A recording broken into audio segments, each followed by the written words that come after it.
I'm 75 now, and I can't remember anybody except the... Queen Camilla always finds a way to serve the drama, but what she just did has shaken the entire royal family. She took Princess Catherine's sapphire tiara to a major international event, and there she let the world believe it was her own gift from Queen Elizabeth. But when that lie spread, everything changed. That single moment ignited tensions between William and his father, and ended with Camilla being forced into a humiliation she never imagined. So what really happened? Let's get into it. The intimidating request. It was a Wednesday evening. Princess Catherine was watering the flowers in her private sitting room. It was her way to relax before dinner. The palace was quiet, and that's when she heard footsteps. But she did not turn right away because she already knew who walked like that. Queen Camilla. Catherine placed the watering jug on the table and looked up. Camilla was already inside. No knock, no pause. "Good evening, darling," she said, glancing casually around the room. Camilla sat down without being asked. She began to speak about the upcoming state dinner in Japan.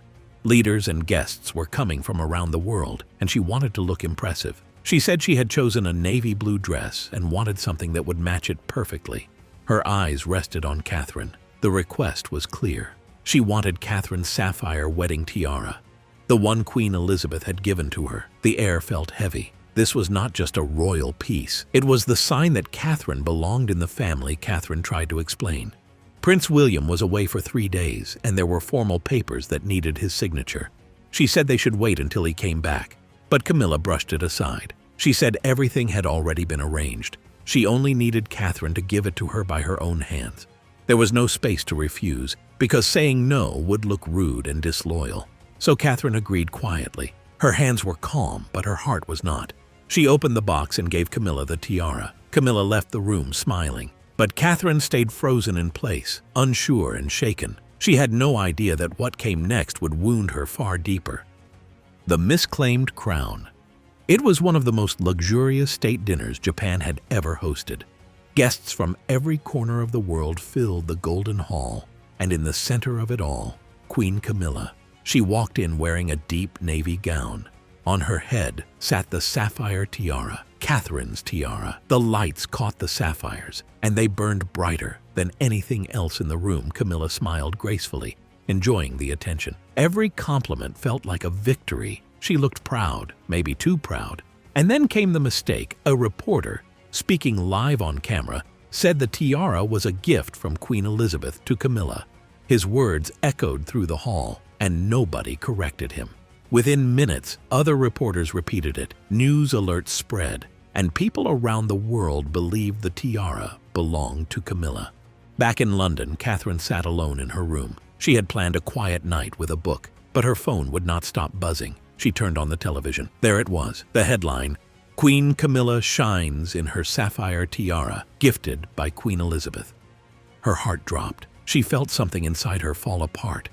It was as if her wedding gift, her memory, her symbol of belonging, had just been taken from her in front of the whole world.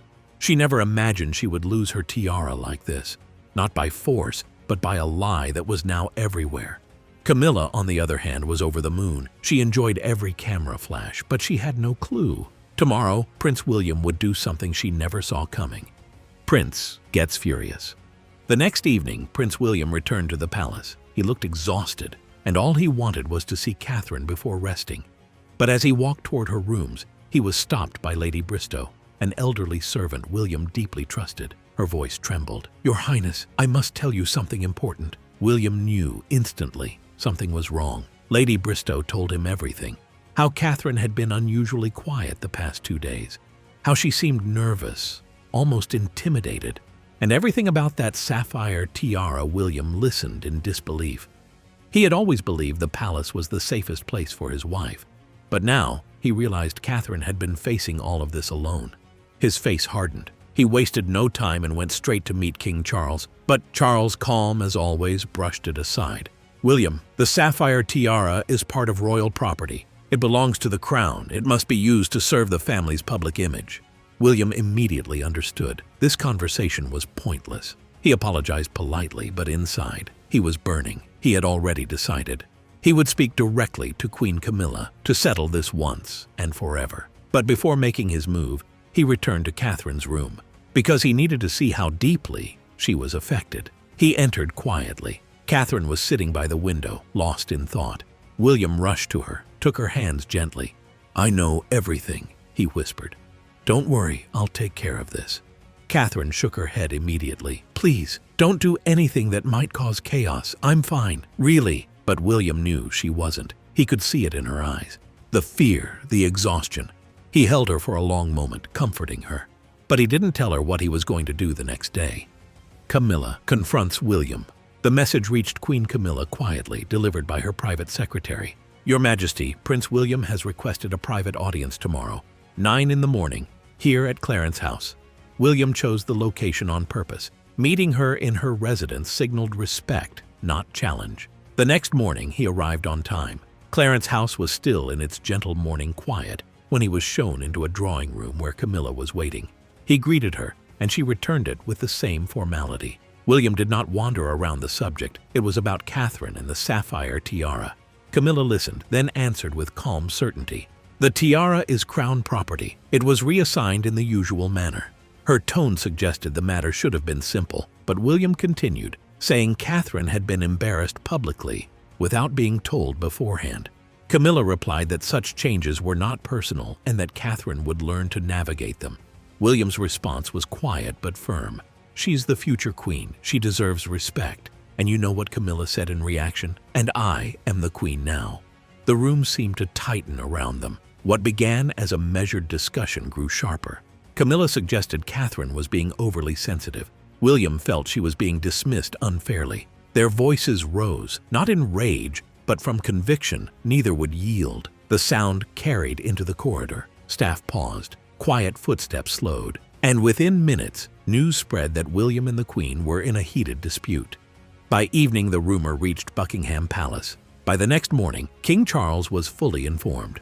Now, the whole establishment sensed trouble, and everyone waited for Charles's decision, because whatever he chose would change everything. Camilla's brutal meltdown. 2 days later, a formal summons arrived. King Charles had requested a private meeting at Buckingham Palace with William and Camilla. No advisors, no secretaries, just the three of them. And when they gathered in a small chamber, usually reserved for quiet reflection rather than judgment, the tension was immediate. Charles began the discussion. He said that the events of the past week had shaken the family, and the palace could no longer pretend that nothing had happened. He acknowledged the long history of royal jewels being shared among the women of the family, but made one point with unmistakable firmness. Personal gifts were not royal property. They were not to be requested, borrowed, or moved without the owner's consent, especially when the gift had come from the late queen herself. The words hung in the air. Camilla shifted in her chair, visibly unsettled, though she tried to disguise it with composed stillness. Charles continued, explaining that the sapphire tiara should never have left Catherine's possession without her approval. The public misrepresentation, allowing it to be claimed as Camilla's, had not only been improper, but deeply hurtful to Catherine. William finally spoke. His voice was quiet, but it carried more weight than anyone expected. He said this was not about a single night, but about months of quiet pressure on Catherine to surrender pieces that rightfully belonged to her. It had left his wife feeling cornered, he said, and he would not allow it to continue. The room fell silent. Charles turned to Camilla and stated that only one thing remained, an apology. For a brief moment, pride flashed through her expression. She seemed to search for a way around the moment, but there was none. Not here, not now. So she forced a thin smile and said she regretted upsetting Catherine, that it had never been her intention, and that she would respect boundaries in the future. Her tone was polite, but hollow. After that, the meeting ended. Later that afternoon, the sapphire tiara was returned quietly to Catherine's dressing room. When she lifted it, she paused. It was still beautiful, but something within it had changed. It now carried a memory, a reminder of how easily something precious could be used against her.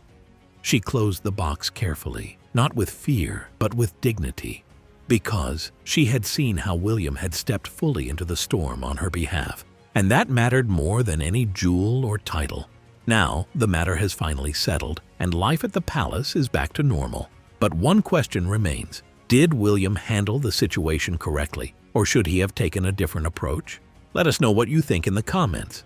And if you enjoyed this video, hit that like button and subscribe. Also, turn on the notification bell so you don't miss out on our future videos like this. Until then, see ya!